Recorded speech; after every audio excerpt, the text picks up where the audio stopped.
Good evening from Georgetown in Washington, D.C., the nation's capital. I'm Kelly Wright. Thank you for joining us as we spend this next hour together.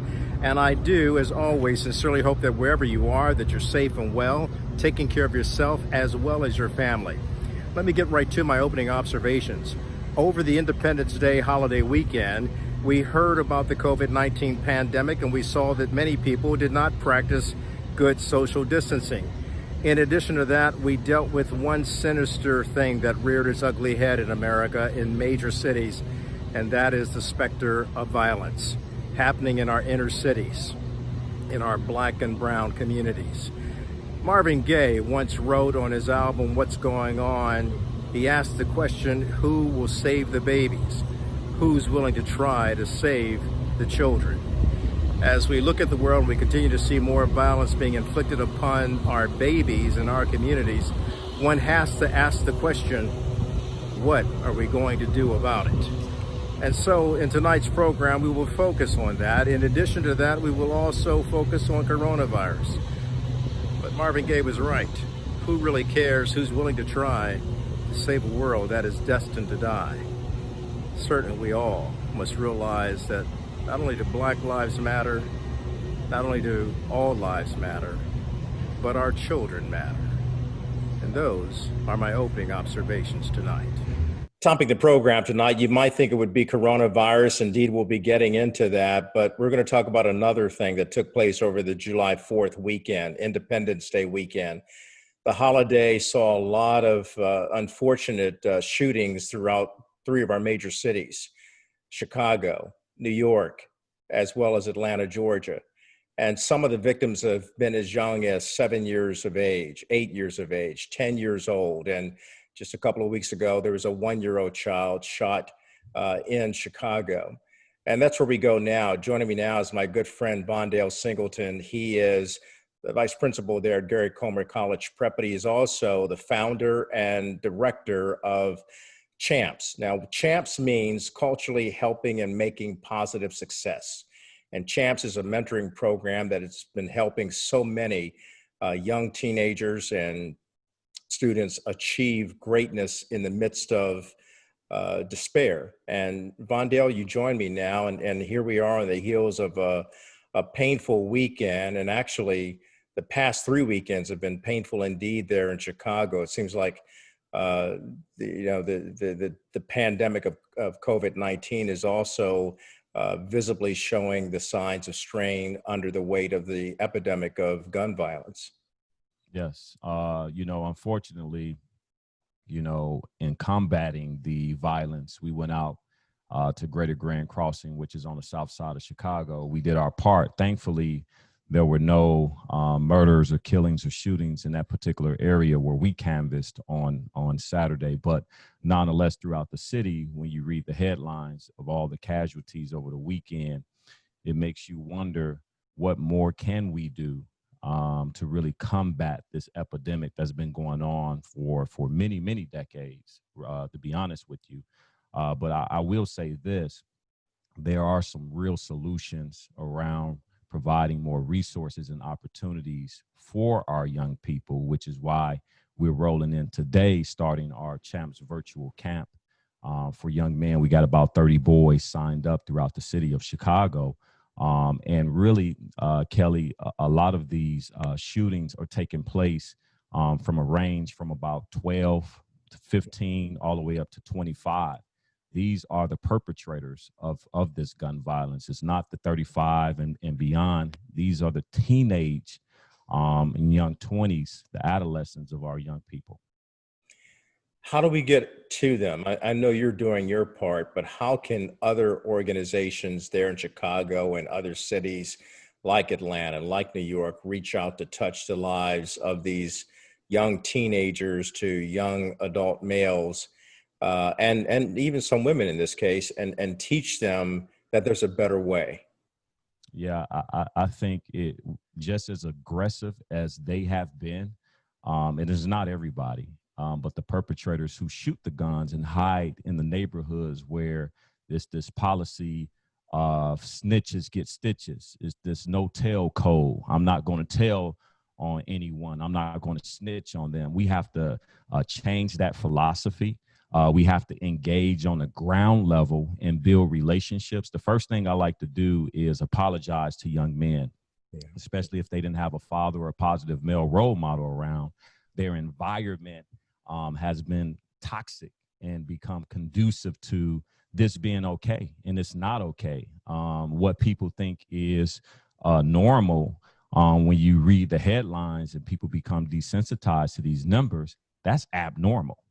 I'm never, ever at a place, no matter what we do or what we've accomplished, say, okay, we've done our part. We have to aggressively stay engaged. We have to be consistent. We have to go into the neighborhoods and communities like what Champs did the other day, and have conversations, not just with the young people, but with our adults, with our police officers. We had a whole team of 3rd District police officers, including a sergeant, to come out and join us. And so we were able to unite, and it showed me there's a power in hitting the hood. There's a power in really coming together to show that we do care, that we're not afraid to walk in our communities. And so that's something that we're going to continue to do throughout this summer. Every Friday, we're going to engage in some level of community service or some positive activity where we taking them outside of their environment, which I think is important, that exposure piece. Absolutely. Vondale, I'd like you to stay with me because on the other side of the break, I want to talk to you about some of those very things you just said. You mentioned a couple of things that are very critical to turning this tide around and curbing the violence and curing the violence.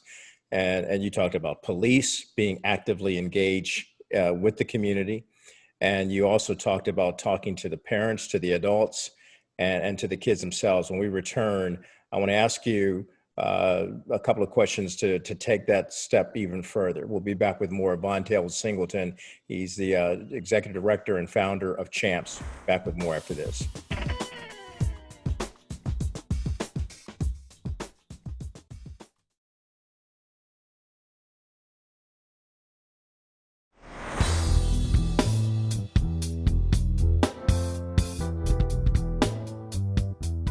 Welcome back to the program. I'm talking to, and when I say a good friend, this guy is really a good friend of mine. He is a fellow graduate of Oral Roberts University.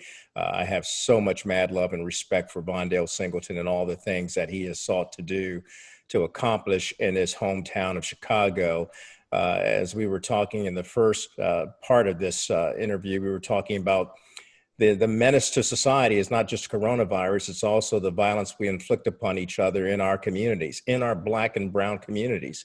And Vondale is out there on the front lines dealing with that, not only with COVID, but also with violence and trying to be a violence interrupter. Not trying, he is actually doing it through Champs, which is a mentoring program there at the Gary Comer College Prep in the south side of Chicago. And Champs basically stands for culturally helping and making positive success. So Vondale, is Black Lives Matter helping you in this regard? Are they out there? Because I noted on Facebook, you were part of it, and it was just after a 1-year-old child had died. And his parents were there. There was a rally. And I remember one of the organizers stating, I was hoping there would be thousands here to talk about the fact that we have to stop killing our babies. And I didn't see many members of Black Lives Matter, but yet we see them out in full force when it comes to police shootings of Black men and women and children.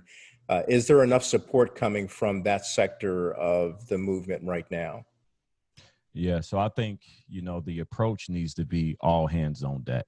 Whether we looking at the pandemic of the coronavirus, whether we looking at the epidemic of gun violence, I think there needs to be an outcry that's consistent, that's aggressive, that's proactive, not waiting for intervention, but we need more prevention, right? So that's why I think the power of mentorship comes in. That I think the power of really understanding the long game. Right. It's, I'm all for the marching and protesting as long as it's peaceful.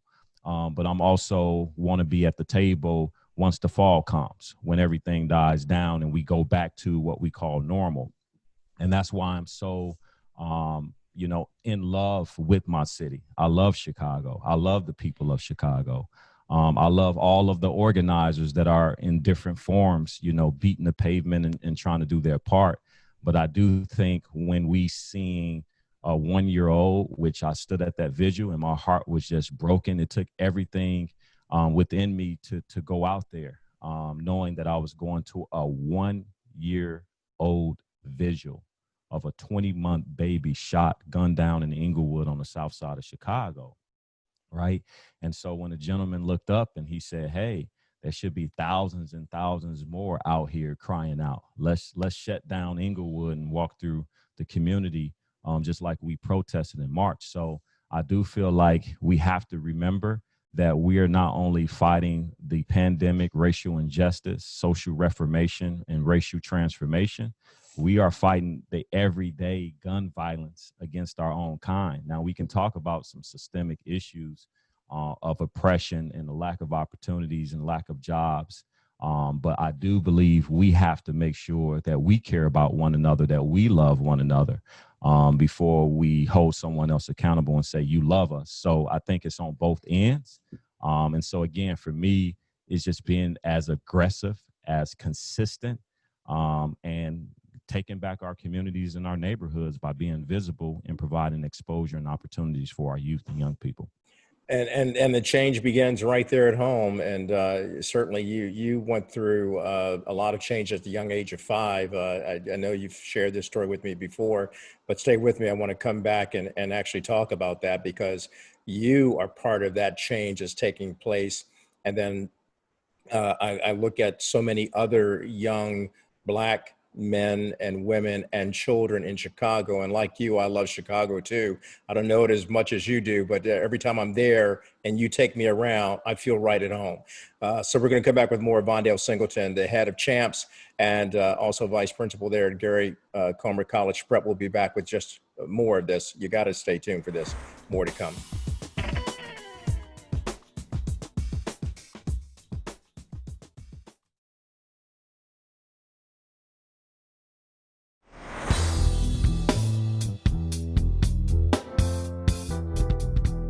Welcome back. Still talking to my good friend Vondale Singleton. He is the founder, executive director of CHAMPS, as well as vice principal there at Gary Comer College Prep. And you know what? You say you love Chicago, but you really mean that, because you grew up in a very tough time of Chicago's existence as well, and you saw a lot unfolding before your very eyes at the age of 5.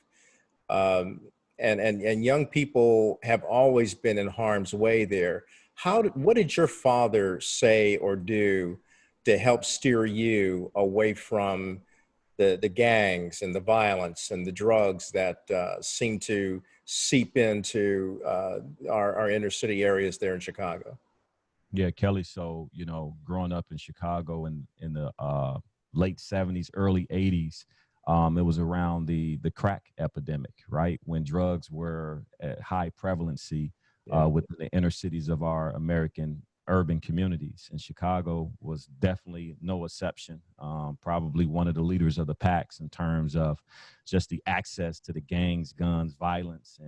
And at that time, gangs were really organized gangs, and it was life or death. It wasn't no in between. Either you lived this life or you didn't. And I remember at the age of 5, being in apartment 514 East 36th Street, apartment 202 on the south side of Chicago in Ida B. Wells housing projects. My father putting the guns and the drugs underneath the mattress, in which I laid my head and said, son, don't touch these guns and drugs. And they were his, they belonged to him. He was selling them and using the guns to protect himself and, my uncles and family members who were part of that lifestyle at the time. And this wasn't a game. This was serious. And my father said, I'm doing this to take care of you, but I don't want you to touch these guns and drugs. And I'll never forget, he says, I want you to go to school. And I was 5 years old, and that had a major, major, major impact on my life. So much so I became an educator. Mm-hmm. And so for me to be able to navigate just the earlier on things that I was able to see, that I was exposed to, and be able to come back to the city that I love and give back. I do have a strong empathy and understanding of young people that look like me, that are navigating similar situations, if not worse. So I feel like I have an obligation and a moral responsibility to pay it forward, to give back, to mentor, to support, to direct, to guide, to teach, to coach, to parent. I've been in all of those roles. So when we say Champs Male Mentoring Program, it's not just a mentoring program, it's a lifestyle. To the ears of men and women who would like to be actively involved in programs like Champs. Uh, you also talked earlier about fathers not being present, and your father was present. And even though what he was doing was not in alignment with the law, he still managed to care enough about you to change your life by that moment. What do you say to men today who are not there at home to serve as fathers and really be the mentor and the role model for their sons and daughters? I would just say, look at what's going on. When you turn on the news, 9 times out of 10, it's a negative report tied to a young person whose picture they're showing in the media, who probably didn't have you as their father or a positive male role model. So we got to get back to our homes. We have to find a way to reconnect that bridge back to fatherhood and sonship, because it's in the balance right now, where there are men who have stepped up to become surrogate fathers and coaches and mentors and teachers for many young men who don't have a positive male role model. The importance of this conversation is extremely important. And so when corporations or other organizations or people in general reach out to me, it's usually a father story that they telling me. It's like, hey, heard about the Champs program. I want to get my nephew in. I want to get my son in, my grandson. And it's usually a strong mother or, a grandmother who's telling me that this young man don't have a relationship with their father, or their father is around but he's absentee, which is a major problem as well. The father may be around but he's not involved, or the father is alive but he's locked up. And so these are the things that I find myself working on the ground to solve every single day.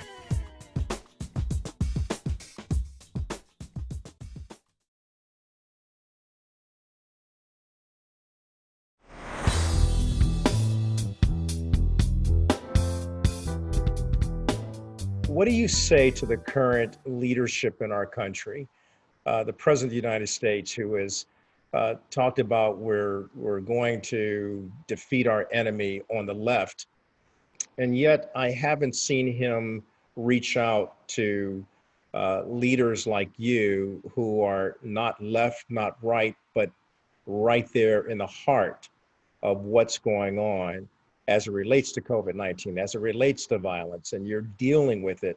Uh, wouldn't it be a good thing if the White House and Congress could get behind organizations like Champs?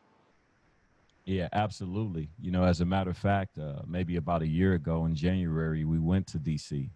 We went to Congress. We talked to our senators, and we talked to the folks on the ground who are part of policy and decision making, to say, hey, we're here. Let's not use propaganda to, for whatever selfish reason or motive, to advance yourself. But really, like, if you are talking about these things, I think you should be held accountable for providing opportunities to sit down with people who are out here who really care. Because if we're not careful, we can think, oh man, look at Chicago, nobody cares. No, what are the people doing there? It's a lot of people here that are grassroots on the ground, that have given their lives to this city with very little resources or very little help or very little exposure. We've been blessed to have some great exposure and some great attention to our program. But again, that's still not enough. We want to be able to scale and expand our program till we have full-time mentors doing this work on the ground.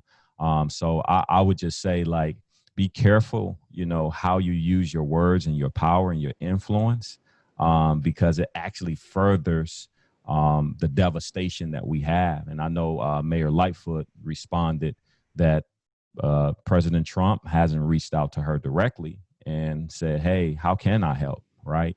But he's put out statements saying, hey, if you need me to help, let me know. Chicago, you guys are struggling and this and that. And again, for me, it is very hurtful as somebody who lives here, who's born here, who works here every single day, giving my life to this and many others, to really provide real solutions. And we serious and we know what we're doing and we know what we're talking about.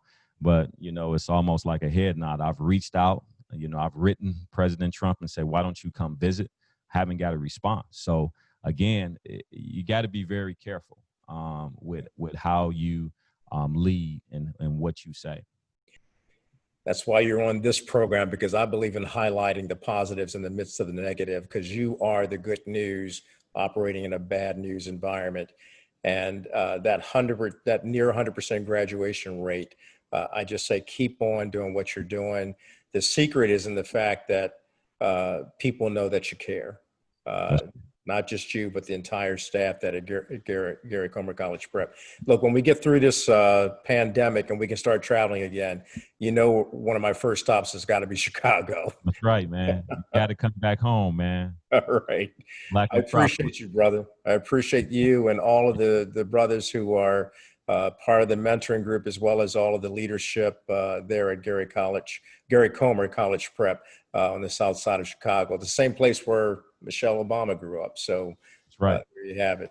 Appreciate you, Vondale. Keep all the things that you're doing, keep it going. We're praying for you. I kneel with you in prayer.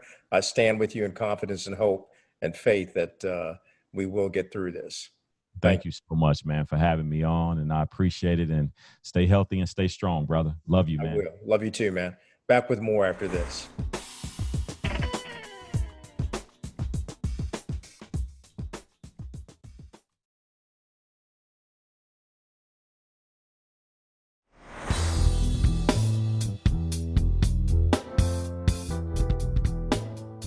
Welcome back to the program. So as I stated earlier at the top of the show, I would eventually get into the coronavirus pandemic that is still impacting the African-American community disproportionately, as well as the Latino community.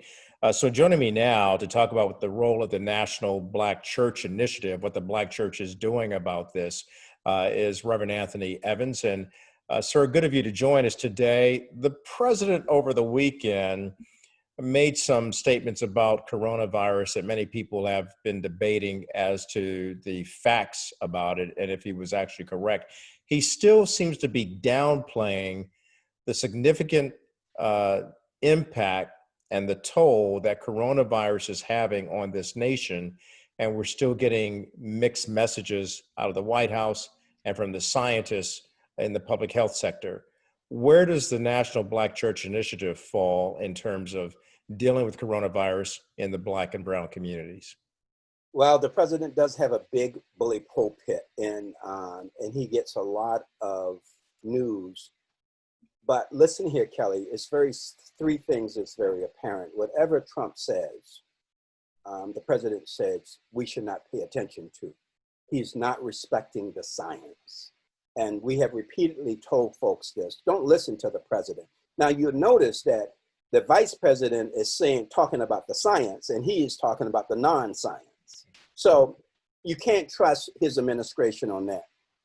In terms of the public health sector, I think they're very, very clear, and certainly the scientific community is very clear.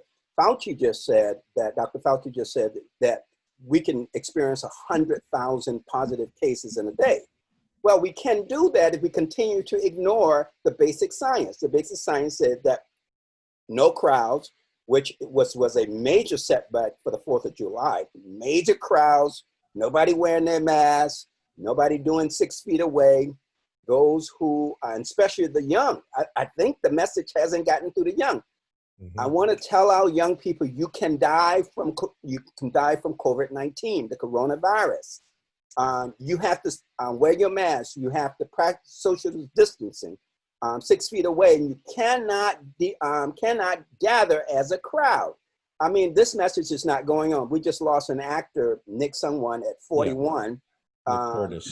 Yeah, because of the fact that too many people are in their present, and you got to laud, laud the people that you communicate face to face. I'm standing 8 feet away these days, my brother. So it's not to say that I can't, I'm trying to get to the other side of the river. And the only way to get that is that you have to practice the good science that they say. The good thing about it, Kelly, I want to tell you that I told you that we are into clinical trials where we are going to be working with several of the major clinical trial people to encourage African Americans to participate in clinical trials very soon. So I'm happy about this to tell you about that. We'll be back with more of the program after the break.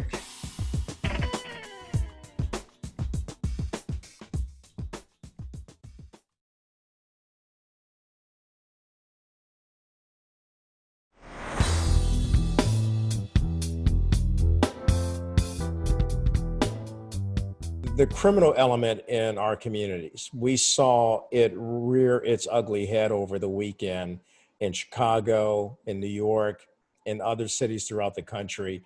And really what's happening, I spoke with Vondale Singleton, who you know is the head of the CHAMPS program and the vice principal there at Gary Coleman College Prep. And he's been actively engaged in trying to deal with this situation, with the violence. And again, the president has pointed out to Chicago, if you need help, call on me. But it's not the kind of help that they would like to have at this point. What is the Black church doing about this situation that's going on in our communities, where we're in the midst of a pandemic and yet we're still seeing a rise in the epidemic of violence inflicted upon each other? Well, about 5 or 6 years ago, we wrote plans, a comprehensive citywide plans to reduce Black on Black crimes in Black neighborhoods. There is such a thing as real. And these plans are very expensive to put in place. And neither when Black mayors who have had these cities or white mayors have wanted to make that investment. But if little white girls were dying in our community and they were killing themselves, we will put the money in to stop that. But we simply have no caring when it comes down to African American children killing each other.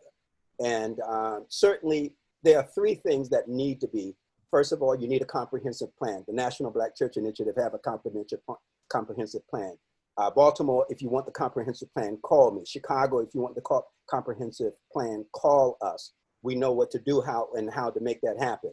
The second thing we need to do is have a commitment of putting in the type of resources that is absolutely needed. We need the scientific information from the Justice Department. We need a commitment from those communities, anywhere between $20 to $50 million, because a lot of this is raw energy that you're going to have to divert into positive stuff. And I'll just give you one thing. If we require all of our young people between the ages of 10 and 15 to do some sort of community service in those 5-year span, which our plans call for, and to really document their participation in that community-based plan, you will have a drastic reduction of that, because you wouldn't start with the good kids, Kelly. I'm talking about, we go to the juveniles halls, we go to the juvenile detention centers, we get them and we monitor them when they come out at the 10 to 15 and even 10 to 17, and we will keep them under our covering. That's what the church does. If the church can do that, we got about 1,200 member churches in Chicago, that if each one of those churches took on three kids, that would be in itself 5,000 kids that we can closely monitor. And most of our church have more capacity, like Salem Baptist Church, they're doing a good job, more capacity to take on 10 kids at a time. So we must adopt kids who are not even a part of our congregation, but a part of the Black community, and keep a covering, a spiritual, ethical, healing covering over them over their adolescent years. And so, and that takes money, that takes commitment, and that's a part of that. And we must reduce the violent mindset of our kids. Our kids grow up with a whole lot of violence from their home, mom and daddy beating each other. They learn to beat each other, and that's why our young men beat our young women because they learn it from their mom and their daddy. And we must learn to reduce the whole concept and the mindset of violence and accept the teachings of Jesus. So I'm ready to go. No one will give the National Black Church Initiative the necessary resources to get this job done. I hope that somebody will step up. I hear you, and I wish you all the best in getting that achieved. I'm glad you're bringing it to light on this program. It's certainly something that we need to talk about that doesn't get discussed enough in the media or in the higher echelons of government or corporate America. But corporate America seems to be throwing its dollars into organizations that have Black concerns. It seems that if anyone's watching this right now, and you've stated very clearly, this is not just about religion or faith. It's about having enough to bring our people out of despair into a place of posturing hope. Yeah, I want to challenge the corporations to do three things. First of all, if you pledge $100 million, give $100 million. And number two, let that money be based off something that community needs. And number three, as we talked about, let us decide how we should spend that money in our community so that we can get some of these basic foundational issues solved, and we don't have to come all the way back time and time again, dealing with the same old problems all the time because it was poorly funded, we did not have a strategic plan, and you did not invite us at the table.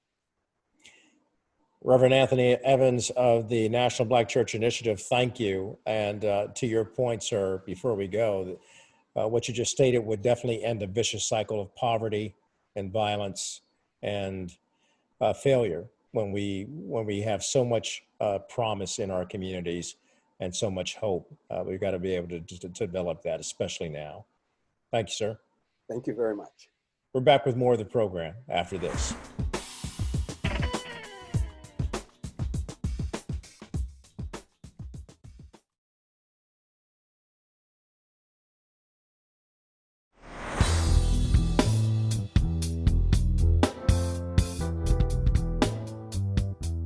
Welcome back to the program. So joined now by Poochie Cologne, a sensational musical performer, but more than a performer, he's actually a man who's dedicated to what we call in the gospel industry, praise and worship music, gospel music, and he puts a Latin flavor to it, salsa praise. And Poochie, good to see you, man. Good to see you, Kelly. Thank you so much. Always an honor for me to be on your show and to even just be able to just chat with you. Always a blessing. Thank you, sir. It's an honor to have you on. Look, your latest project is such a great rendition of Marvin Gaye's classic "What's Going On." Got to ask you, what inspired you to do that and release it, especially in this time now where we're facing so much turmoil with coronavirus, we got a racial virus, and we got violence. And what inspired you to do Marvin Gaye's "What's Going On"? Man, Kelly, I grew up in Trenton, New Jersey, and I've seen this for all my life. And for many years, I've been like many, perhaps you guys have been a fan of Marvin Gaye's music. And this song has always been real dear to my heart for many years. The funny thing is that I didn't get to record it until last year. And for whatever reason, the song, I recorded my vocals in October of last year. And for whatever reason, it just stayed there. We were waiting for certain things and didn't get released. And when all this happened in 2020, in the beginning of the year, I told my producer, I said, we have to release that song. We have it there. It didn't happen at the moment. It was going to happen. This was the perfect time for it to be released. I believe in God's timing. Kairos is always perfect timing. And man, we wanted to release it because not just to get any views or get hits, or just because people need to hear this and rehear it. And it's still relevant. That's the amazing thing. Still relevant today. And so, yeah, and we wanted to release it. We wanted to release it kind of in a Spanglish way to kind of reach, because we need to see that unity, sir. We can't just give up, throw our hands up. And I believe God's interested in social justice. He is a just God, and some things have to change. And so that was my heart behind releasing this song. It was just a perfect timing. That's a great way to put it, Pucci, because when you think about it, we do need that unity, that harmony. I often say on this program, we got to have that seat at the table of brotherhood so that we can find common ground and do good for each other. And then the fact that you mix it up with Spanish and English, that was just right on point, because the brown and black communities, as you know, have been adversely and disproportionately impacted by this coronavirus. And yet we all see that the violence that goes on in our communities has to be dealt with as well. So we got all these protests that are going on in the wake of George Floyd. And like you said, that song, What's Going On, is still relevant to today. It's kind of like the quintessential song of protest songs, if you will. Yes, yes. Yeah, and so it's something that we need to, and I think as believers, we also, this is stuff that needs to be addressed, and we have to address it very carefully. We because we can't create, as God's people, we can't create more division. We have to bring the unity. We already have enough division. We already have enough racism. We have enough hate, enough bitterness, and rightfully so. Some people are just completely angry. But us, as God's people, Kelly, we have to come in, and Jesus said we're light, right? Salt of the earth, light of the world. So there's a lot of darkness. And so who's going to bring light? It's you and I. We're going to bring hope. We're going to bring peace, justice. And so my question is, what's going on? We know what's going on. We got the answer, which is Jesus, which is love, which is justice. And so that's the purpose, man. And if you're watching, we just want to let you know, we stand for you. We stand, and we're going to get through this. God's on our side, and God created the nations. God created diversity. He's not colorblind. He's color coordinated. There's a reason why he created us, And so, me as a Puerto Rican, I was born here in the United States, but all my family's from Puerto Rico. We have African descent. There's three origins in Puerto Rico. The original Indians, Tainos, African, and then some Spaniards. But ultimately, we have all roots. We all have roots. In fact, the Bible was written in Africa, if you didn't know that, in Egypt. Egypt is in the continent of Africa. And so we got to get through this, but we got to do it as God's people. We have to do it kingdom-minded, so the peace can reign, and we can't add to the fire. We have to quiet it down, and we have to talk about it and address it in love and peace, man. So we love you guys, and just praying for all this. Hey, brother, you got me smiling. That's a good way to end the show, too. Smiling and looking forward and inward as well. Pucci Colon, I appreciate you, man, and your ministry and the great work that you're doing, not only here in the United States, but globally. And you keep bringing that flavor to the music. We're going to make sure that we close out so people get to hear your song and your rendition of what's going on. Much love to you, brother. God bless you. Thank you. Much love. Amen. Bless. When we return, we'll hear what's going on from Pucci Colon. Back after this.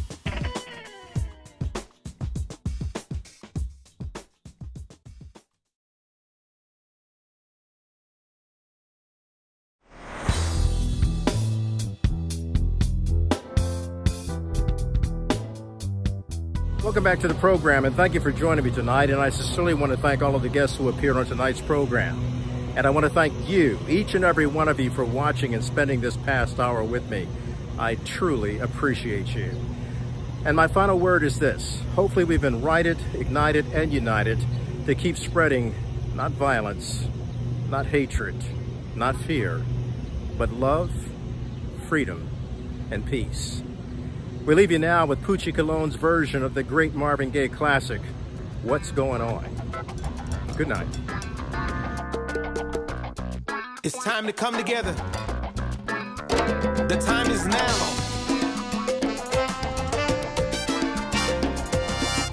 Con Práctico, DJ Khalil.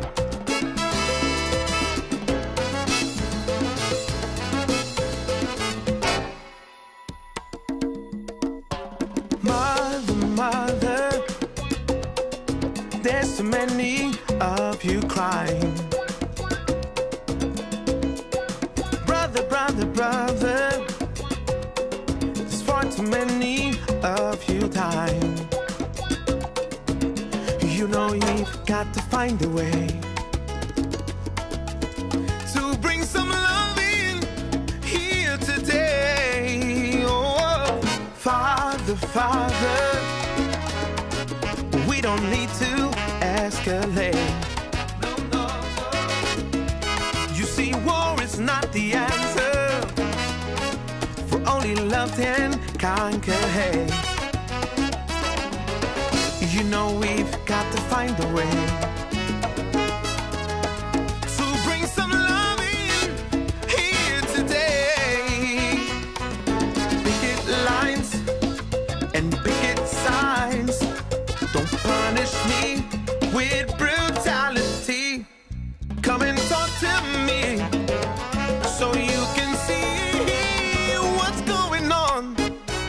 What's going on? What's going on? What's going on? Mother, mother, everybody thinks we're wrong, but who are they to judge us simply 'cause our hair is long? You know we've got to find a way to bring some love in here today. Oh, picket lines and picket signs, don't punish me with brutality. Come and talk to me so you can see what's going on. What's going on? Dímelo práctico. What's going on? Vamos a unirnos con Puchi aquí. What's going on? Yo, Come on. al son de la clave, el timbal y la conga. Y esperanza suficiente para que se lo proponga. Es con amor que lejos podemos llegar. Darle oportunidad para que esto pueda El pasar. secreto es el amor, la cura para la vida. Si regalas amor no hay quien se resista. País no es religión, cultura, denominación. Que sale en nuestra tierra solo es el amor. Yeah, dímelo y el Khalil. Díselo práctico. Hoy hablando de que el amor es la solución. Queremos amor para el mundo y Dios es el amor. Eso es así, eso es bomba. Dile Puchi. Yes, sir. Déjale saber a esta gente que es la que hay. Nos fuimos. Óyelo. La solución es el amor. Ama a tu prójimo como a ti mismo. Así lo dice mi Señor. Y te lo dijo Colón. Óyelo. La solución es el amor. Que la unidad en la familia permanezca y fuera la violencia. Oye, Puchi, este junte quedó brutal.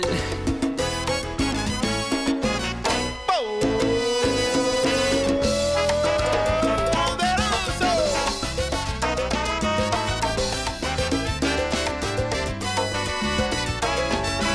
Yo, y esa es la idea de esta canción.